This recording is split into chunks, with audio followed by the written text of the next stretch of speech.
I might not do an intro. We'll just kick it. Let's just get rolling. Let's get rolling. Let's get Ole. All Yeah, right. So, yeah, and we had some more technical difficulties last week. So took the yeah. week off. Took Thanksgiving week. That Youth that damn that damn Foot Clan. the Foot Clan. And if you follow us on TikTok, you'd be well aware that the Foot Clan did attack my laptop, which prevented all recording capabilities and editing capabilities. So we resorted to Christian's beautiful victory shades and silhouettes and gave our keys to victory on TikTok. So a reminder, if you haven't subscribed to the channel, do that. We'll post videos when we can, quite frankly, if the computers allow us to and the audio allows us to. Otherwise, follow us on TikTok. We get some content over there as well. I'm feeling pretty good. I have a little bit of a cold that I'm battling. I might sound a little bit different, but I'm feeling really good about the Packers. It's been a while since I felt this good about the Packers. Yeah, yeah. I mean, And I'm still getting over whatever I was dealing with last time we recorded. I still got some stuff going on, was but it bubonic plague? Wasn't that what that was? yeah, yep. Rare, but my kids brought it home from daycare. You survived. Yeah, You survived and survived to, can you believe it's week 14 isn't that already? crazy? Yeah. We It's are into December football. There's 5 remaining games on the schedule. Playoff seeds are starting to form. We'll probably get into that maybe a little bit at the end of this episode for sure in overtime. But yeah, running this podcast this season, the weeks just fly by. We record on Tuesdays, get everything edited. There's football, and then we're preparing for the next week immediately. So yeah, week 14, season's almost over. We're just getting started. right, It, right. it might just be getting started. And on that A lot of note, football left. to go, I'm actually hopeful. I'm starting to see the needle point in the right direction. Big test on Thursday night when this airs. Big test tonight. So we're gonna actually maybe get to see if any of my hopes and beliefs have some validity behind them with the matchup against the Lions. But this offense in particular is starting to shape and form into what I believe is that offense that I was dreaming about when we had Malik Willis back there at quarterback. And the big thing is they got this old school running pound running game with Josh Jacobs back there, and then Jordan Love has been good, fucking much better after the bye week.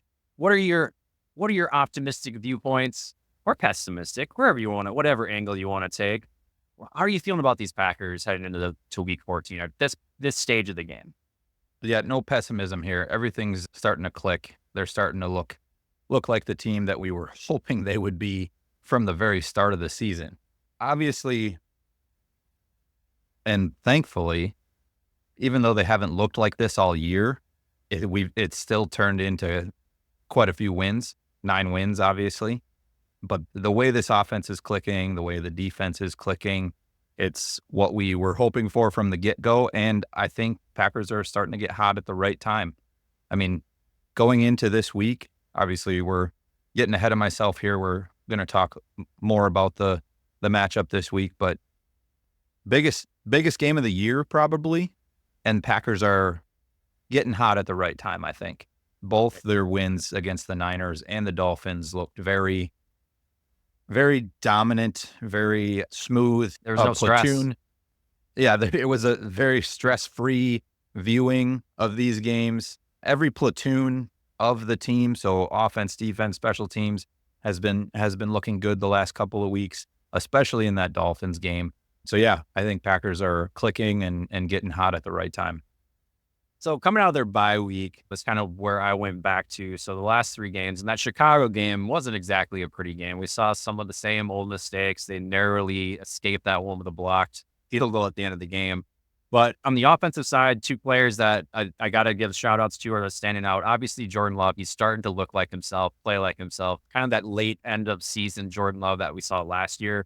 He's 47 for 68 in the last 3 games. That's 69% completion percentage. Has just shy of 700 yards at 698, 5 touchdowns, only the 1 interception, but he was interception free against San Francisco and Miami, and is sporting a 116.6 QBR. So the last 3 games since that bye week, playing significantly better, making better decisions, not turning over the ball, which is kind of the crux of him the first half of the season. And then obviously we have talked about Josh Jacobs, 357 total yards. That's 225 on the ground and 132 receiving. He has 5 touchdowns himself. And then 30 missed tackles in the last 2 games against San Francisco and Miami, both 15 missed tackles forced. He's playing great. I think he should eclipse 1,000 yards rushing with a great performance or even a good performance on Thursday night against Detroit. These two guys, like I alluded to, if they're operating, if they're firing on all cylinders, this offense becomes very difficult to try and defend. You have to either focus on the run or focus on the pass. And with Jordan Love heating up and playing the way he has been, this is why the Packers the last 2 weeks have been able to put up 30 points a game, is because it almost seems like they're a little bit unstoppable when they are grooving. And to that point, the last thing with the offense, the red zone, significantly better since the bye week. We'll talk about the Detroit matchup here shortly, but that was my key to victory heading into that Bears game, was this red zone offense. They were so bad in the red zone in that first half of the season. Since the bye week, they are 9 for 12 in the red zone, 75%. They're correcting all the things I had issues with slowly but surely, and it's starting to reflect on my positive attitude or outlook on this Packers team. And that's great news for everyone, It is. including my It's wife. great. It is great news. It's great to see you optimistic, Nariah. It was getting a little heavy on my shoulders having to be the one that's optimistic about our Green Bay Packers week in and week out. But yeah, going into that bye week or coming out of that bye week into that Bears game, if you remember, this is kind of what I was expecting. I really expected the Packers to come out of that bye week and start to fix these issues and start to look more like the dominant team that we expected to start the season. That Bears game, it was a little iffy. Wasn't quite sure if they had turned the corner like I hoped they would after the bye week, but obviously they got the win in the end on that one. And then these last 2 weeks they've just been rolling. I do want to make a point about that 49ers game. Yeah. So it really wasn't much of a contest. I mean, Packers kind of handled that game. And one of the Packers players, I can't remember who it was, came out and said that, it doesn't matter that they had injuries. Like, this is the NFL. You should have come ready to play, blah, blah, blah. I mean, I hate to say it, but those injuries did matter. I mean, if they had Brock Purdy, if they had Brandon Ayuk, who's been done for the season, if Christian McCaffrey, did McCaffrey get hurt that week? No, he got hurt last week. Yep. Yeah. So McCaffrey was there. They're, basically their number one offensive threat was available against the Packers. But yeah, without the injury to Brock Purdy, I think it is a little bit of a different game. I think that made a difference for the Niners. But still, even so, Packers handled that game well. They did bottle up Christian McCaffrey. He really didn't stand out on the stat line at all. So I just wanted to mention that about that Niners game. I think we need to make note that it made a difference that they didn't have all their players. Well, I agree 100%. Had we recorded last week, a lot of what I was going to talk about, I was feeling more optimistic. It felt good to beat the Niners. I always like beating the Niners, but it wasn't our schedule, or not our schedule. Our score predictions of that game had a lot closer game. But the news that Purdy wasn't playing, oh yeah, and then Christian McCaffrey not being 100% healthy, that definitely factored into that matchup. But to that point, ever since that game, excuse me, we're dealing with colds apparently. I've been going around saying 45-10 is the final score of that game, even though it was 38-10. I was so bothered by that drop pass by Christian Watson, wide open 50-yard bomb off of his hands. That's why I did not come out of that game. Between that and the injuries, I'm like, okay, they look better, but this still is not a team that can compete. And whether or not the Dolphins ultimately pushed me over the edge, I'm definitely waiting for this Thursday night matchup against the Lions. The Dolphins come into a very cold Lambeau Field Thanksgiving. The odds are stacked against them, even though Tua had been playing very well up to that point, and they made a little bit of a run at it towards the end of the game. It kind of felt like, okay, we needed to win. These are bigger games. These are good matchups. We're building momentum. Teams headed in the right direction, but definitely need to definitely need to take care of the Detroit Lions. When it comes to the defense, real quick, since the bye week, 5 turnovers, 4 forced fumbles, and 1 interception. And then you alluded to it with Christian McCaffrey. Their run defense has looked significantly better the last 2 weeks. Yes, McCaffrey's beat up and injured. He's out for the season after getting injured last season, more than likely. Is he out for the season? He messed up his knee now. I know that I much. think so. I don't think it's official yet, but I'm pretty sure he's done. So they bottled him up 11 carries for 31 yards. And then Miami has a good rushing attack as well. I think the fact Packers were able to get out to a pretty sizable lead early on limits that running production. But Mostert was held to 5 carries, 19 yards. And then is it Achan, 7 carries for 14 yards. So they held Miami to total 14 carries, 39 yards, back to back. They've kind of committed to the run game, or stopping the run, and trying to have these quarterbacks essentially just beat us in the air. And it's been working for the most part. Yeah. Yeah. I agree with you. I think I guess you said you weren't sure if the Dolphins game kind of put you over the edge on this Packers team, but for me, I think it did. That Dolphins team, their record is where it's at because of that injury to Tua. If he doesn't get injured and miss a few games earlier in the season, I think they're a playoff contender. They've played so much better since he's come back. The week before they came to Lambeau, I can't remember who they played, but they blew them out. It was like 35-10 or something like that.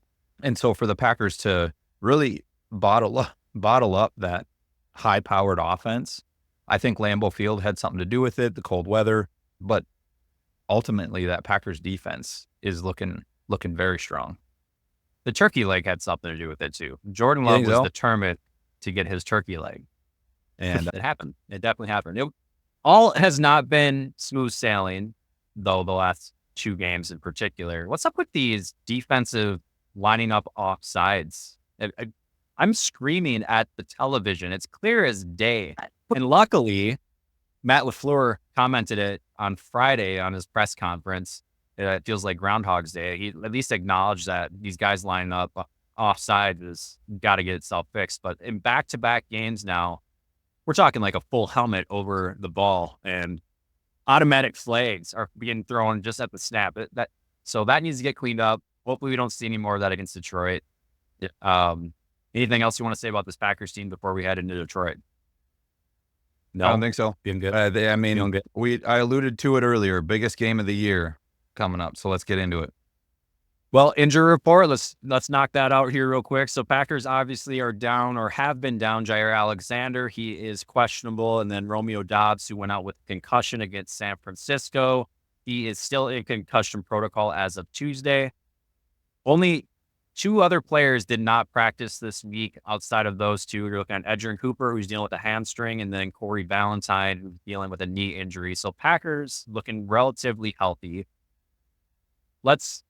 Before we transition to the Lions, any gut instinct on whether Alexander might be a go in this game? Dobbs might be a go. I would imagine that my gut says both of them are still out. Do you have any other feeling on this one? If it was a Sunday game, I'd give them, both of them, more of a chance. But being a Thursday night game, I doubt it. I doubt either of them go. For some reason, I feel like it's more likely they played Dobbs than Alexander. I just think you keep him out. They get an extended week. If Dobbs clears concussion protocol, then sure, put him in there. We'll get another receiver. But Alexander, with that injury of his, we got to get him feeling 100% comfortable as we head into this late season stretch and into the playoffs. Lions, on the other hand, they're beat up, extremely beat up. 18 players are on injured reserve, and that does not, their names don't even show up on the injury report.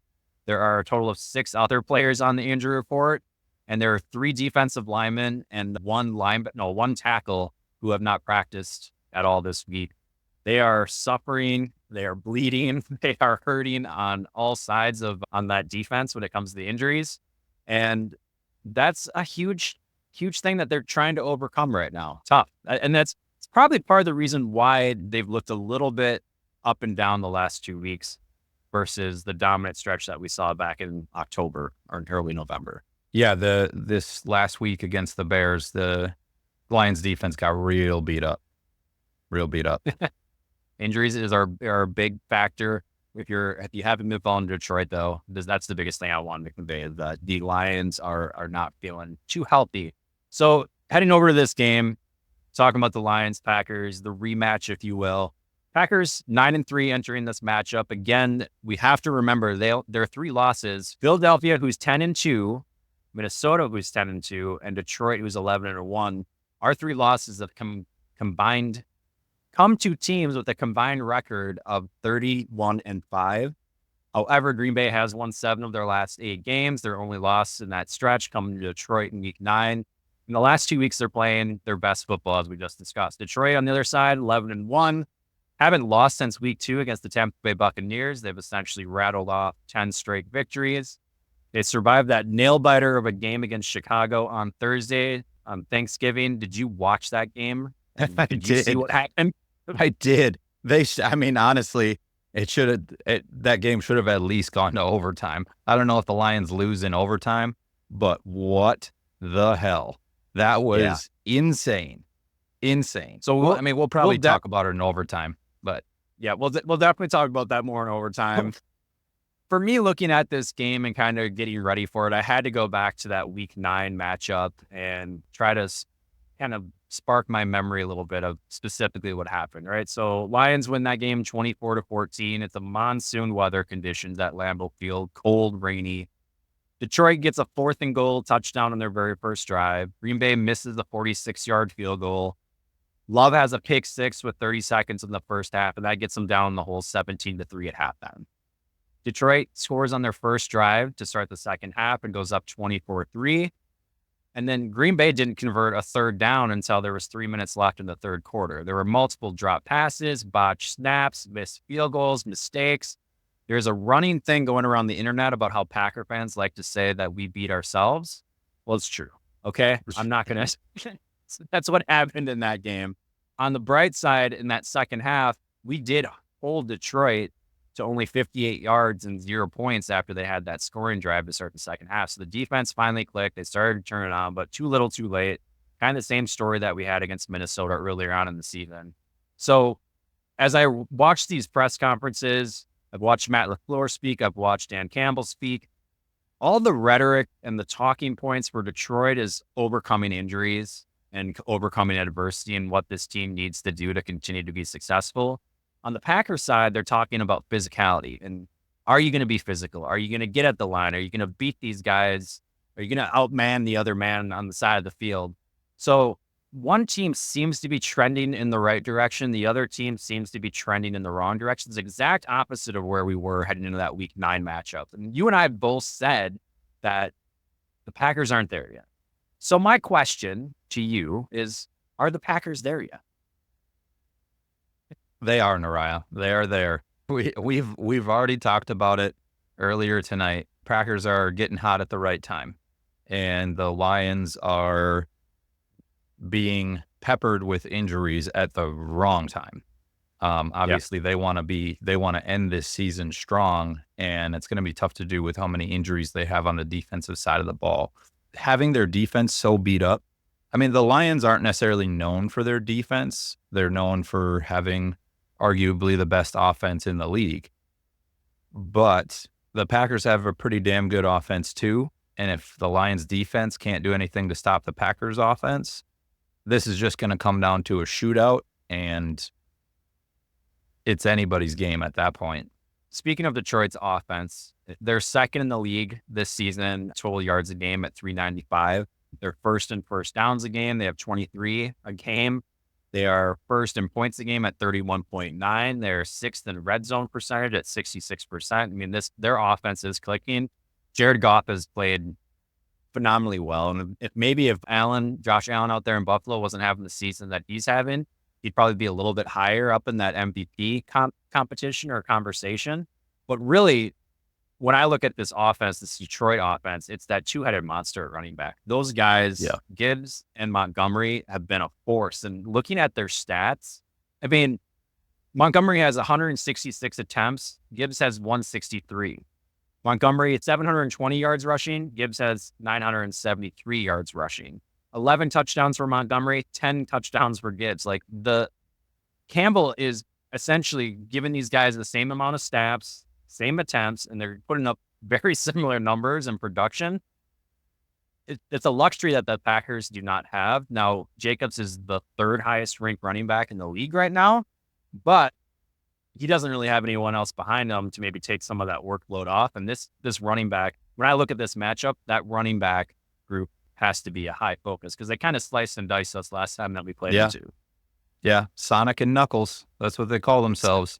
They're they're pretty impressive, and their numbers that you just laid out are pretty impressive. That's going to have to be a focal point of the Packers' game plan.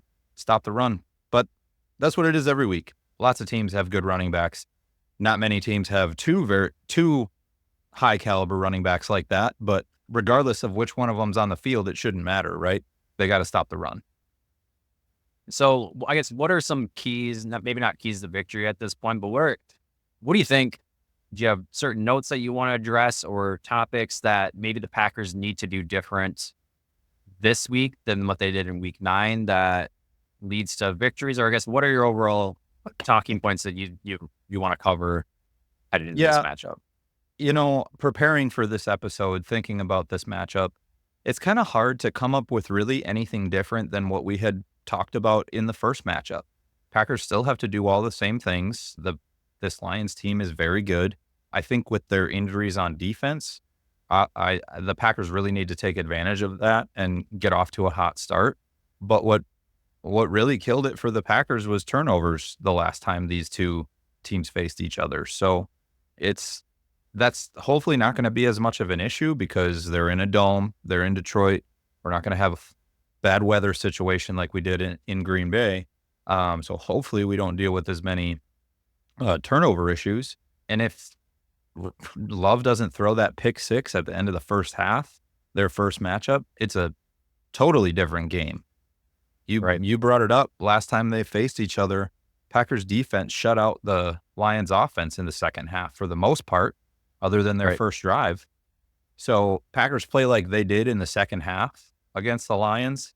This is a close game or goes way in the Packers' favor, in my opinion.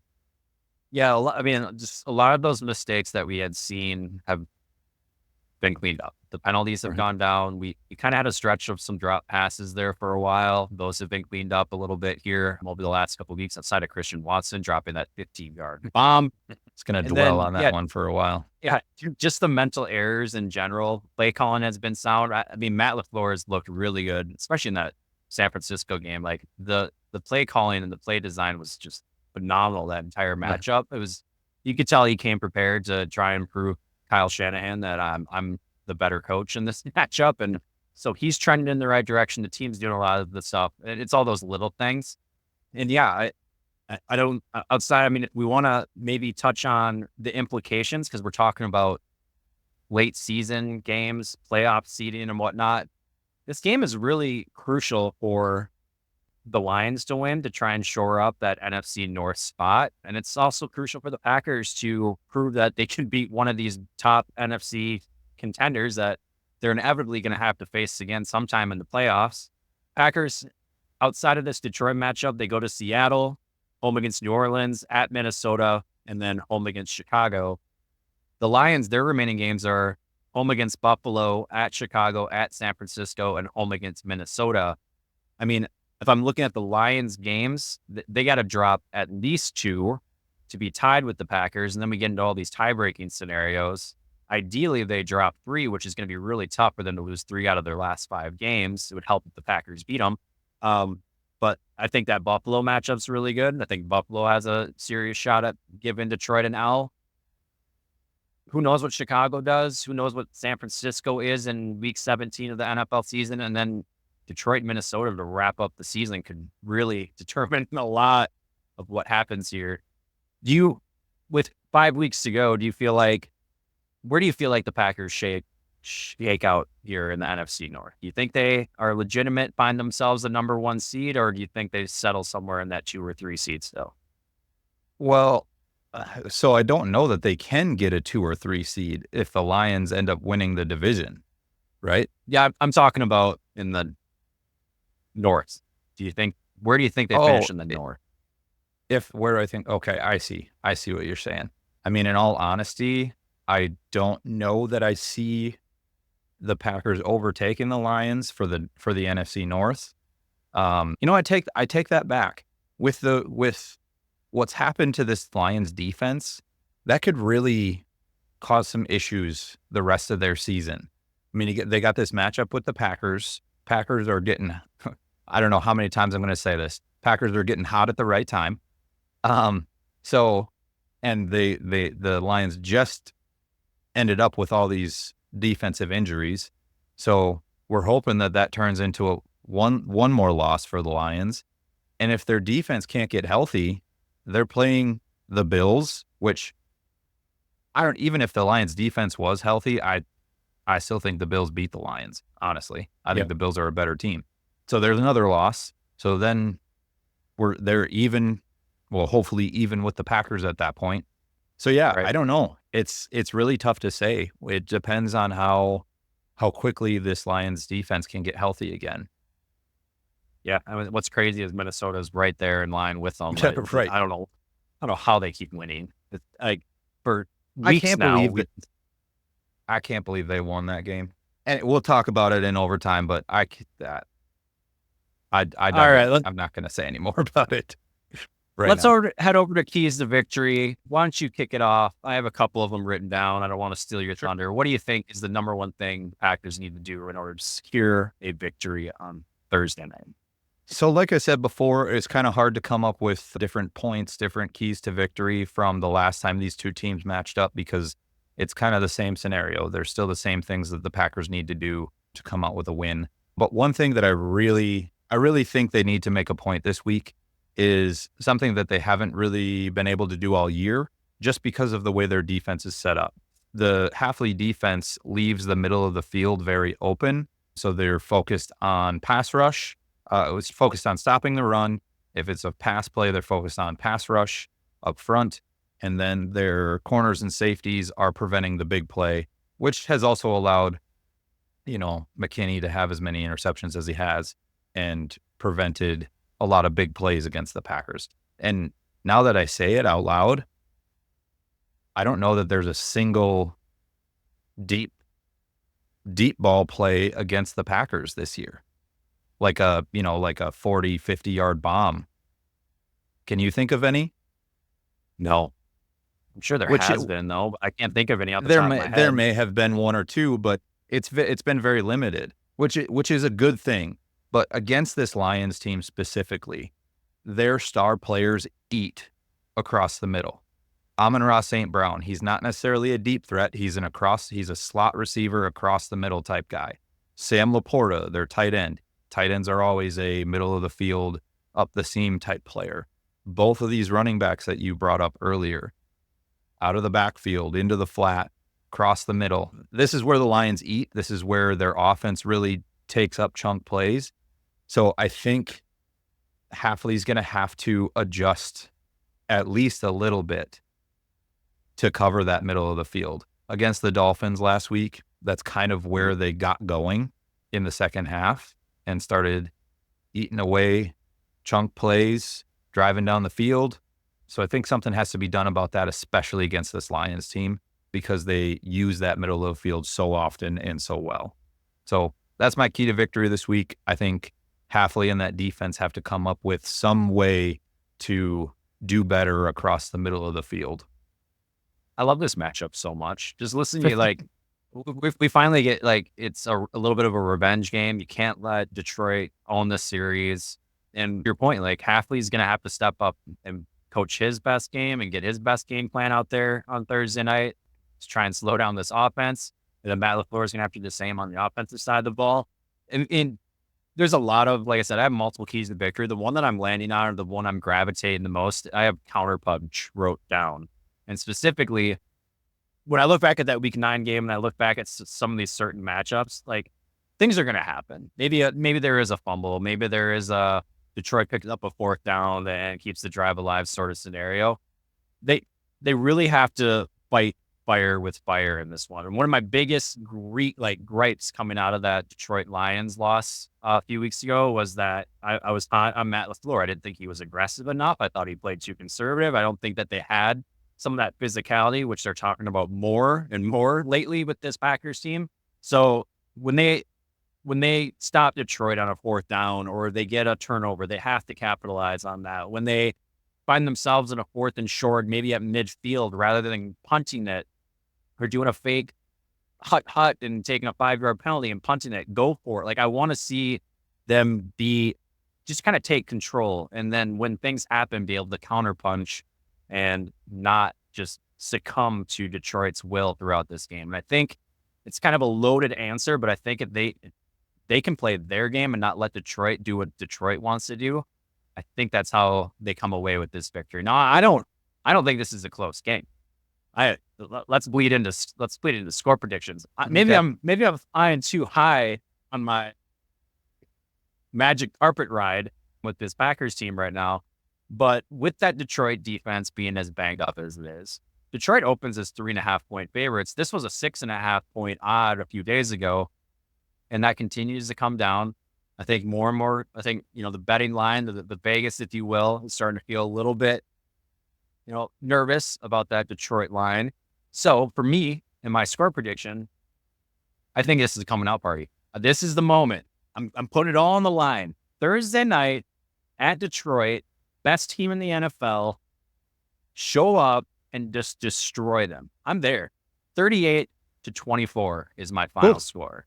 I think it's going to be a good game. I'm looking forward to it. Yeah. Yeah. That sounds like a lot of fun. That sounds like a lot of fun. I'm down for that.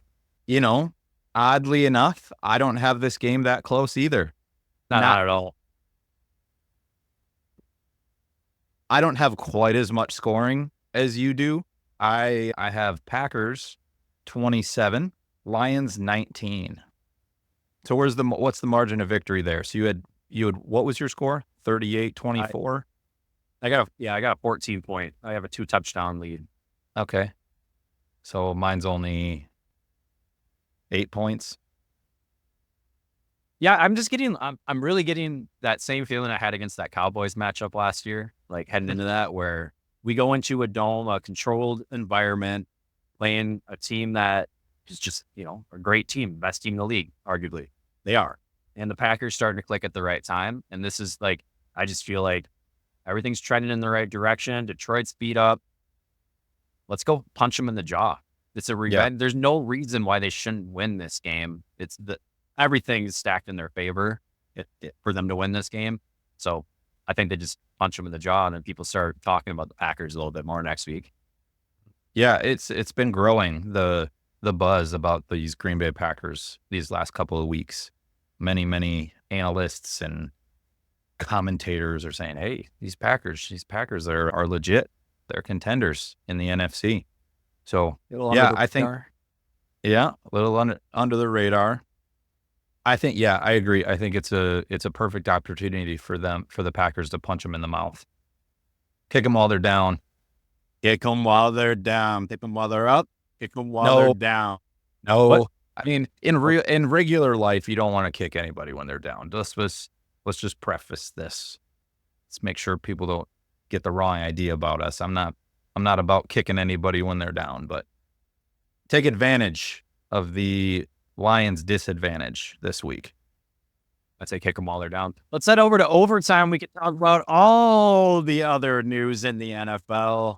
Get into, I'm sure we have all sorts of topics to talk about. It's been 2 weeks worth. 2 weeks worth of topics. So thanks, guys, for checking out the episode. Again, comment down below your score predictions. Subscribe to the channel. Check us out on TikTok.